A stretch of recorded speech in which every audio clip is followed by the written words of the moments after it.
Hello दोस्तों, स्वागत है आपका अपने YouTube channel maths with DJ sir में। अपने इंटीजर्स वाला चैप्टर चल रहा था सेवन्थ क्लास में, तो एक्सरसाइज 1.1 के 2 क्वेश्चन करवा दिए थे। और आगे जब क्वेश्चन करते हैं तो कुछ प्रॉपर्टीज़ जानना ज़रूरी है, इंटीजर्स की कुछ प्रॉपर्टीज़ होती है। तो सबसे फर्स्ट में आती है क्यूमुलेटिव प्रॉपर्टीज़। इसमें क्या होता है, मैं मान लेता हूँ कि जैसे कि ए व बी दोनों इंटीजर्स हैं। क्या है? इंटीजर्स है। जब इनका सम किया जाता है a प्लस बी, ये इक्वल होता है b प्लस ए के। इसी को कहा जाता है cumulative properties. First properties cumulative properties. Second properties में आता है, मैं मान लेता हूँ कि a b c तीन इंटीजर्स हैं। क्या है? तीन इंटीजर्स हैं।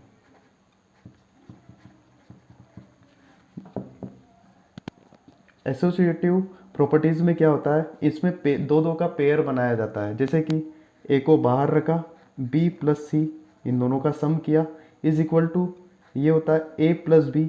इस बार अपन सी को बाहर रखेंगे। इसका फॉर्मूला यही होता है, इसे कहा जाता है एसोसिएटिव प्रॉपर्टीज़।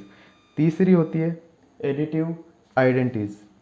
तीसरी क्या होती है? Additive identities. इसमें क्या होता है, जैसे कि मैं मानता हूँ कि ए क्या है, एक इंटीजर्स है।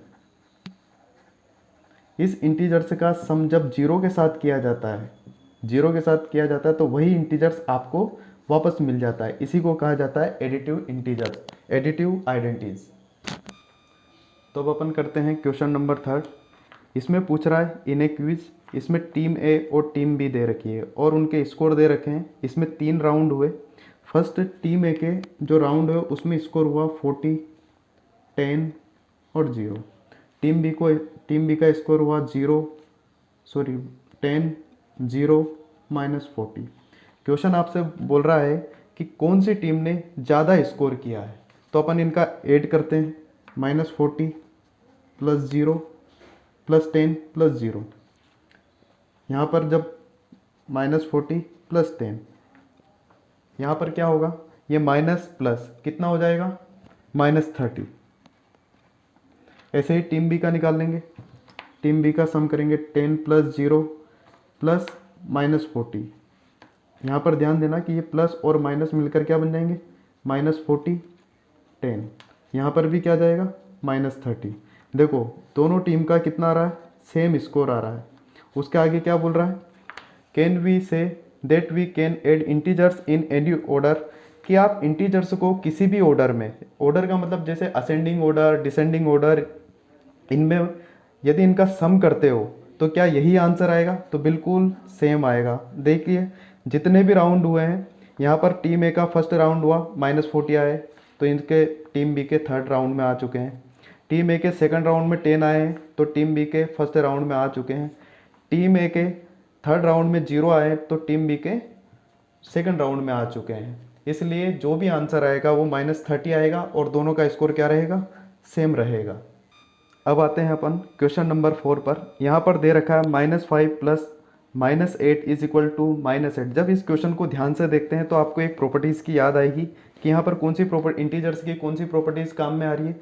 यहाँ पर काम आ रही है cumulative properties.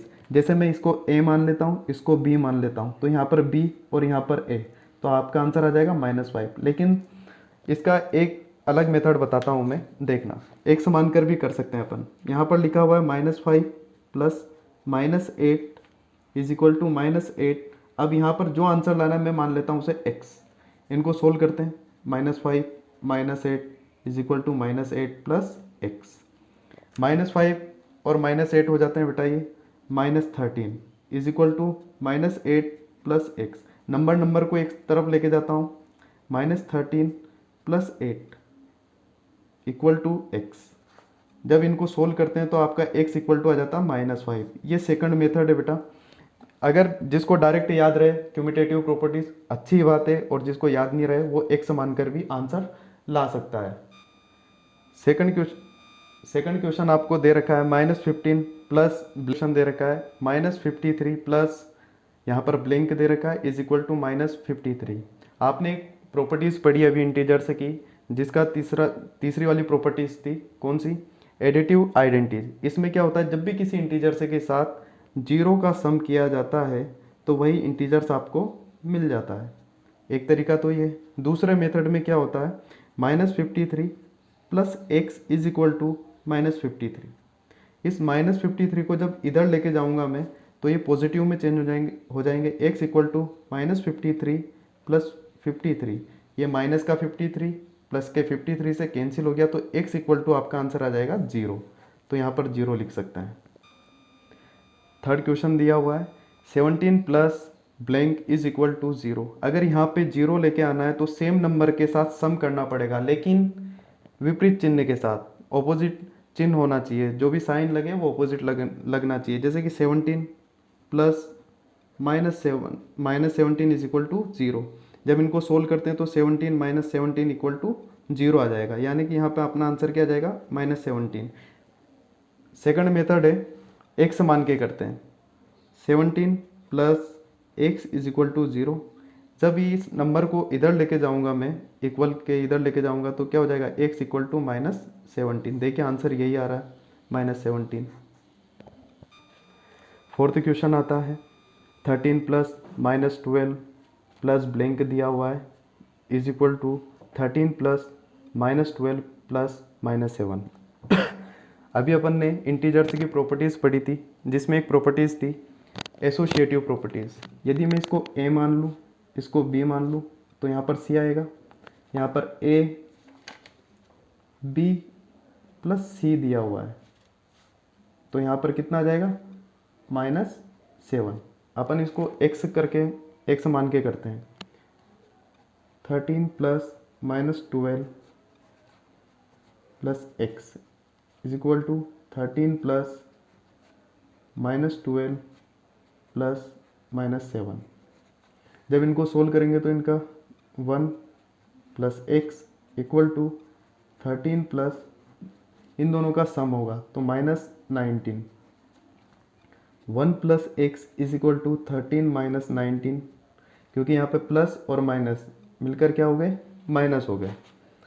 1 plus x equal to, जब इन दोनों को सोल्व करेंगे तो -6 आएगा, और x इक्वल टू -6 और 1 को इधर लेके जाऊंगा मैं तो -1। x इक्वल टू कितना हो जाएगा, -7। देखिए आपका आंसर भी यही आ रहा था, -7। फिफ्थ वाले क्वेश्चन को जब ध्यान से देखते हैं तो इसमें भी वही प्रॉपर्टीज़ लग रही है, जिसका नाम है एसोसिएटिव प्रॉपर्टीज़, इसलिए यहाँ आंसर आ जाएगा आपका -3। लेकिन अपन x करके, x मान के करते हैं क्वेश्चन को। -4 plus 15 plus -3 equal to -4 plus 15 plus x. Solve करते हैं। -4 प्लस 15 - 3 होगा तो यहाँ पर आएगा 12 इक्वल टू, जब यहाँ पे इन दोनों को सोल्व करेंगे तो 11 प्लस एक्स हो जाएगा। इन दोनों को भी सोल्व करना पड़ेगा तो पॉजिटिव के 8 आएंगे इक्वल टू 11 प्लस एक्स। 11 को इधर लेके जाता हूँ मैं तो क्या हो जाएंगे, 8 - 11 इक्वल टू एक्स। 8 में से 11 सब्ट्रैक्ट होंगे तो -3 इज इक्वल टू एक्स, यानी कि x इक्वल टू क्या आ गया, -3। इसी के साथ आपकी ये एक्सरसाइज 1.1 कंप्लीट होती है, और मिलते हैं अपन नेक्स्ट वीडियो में।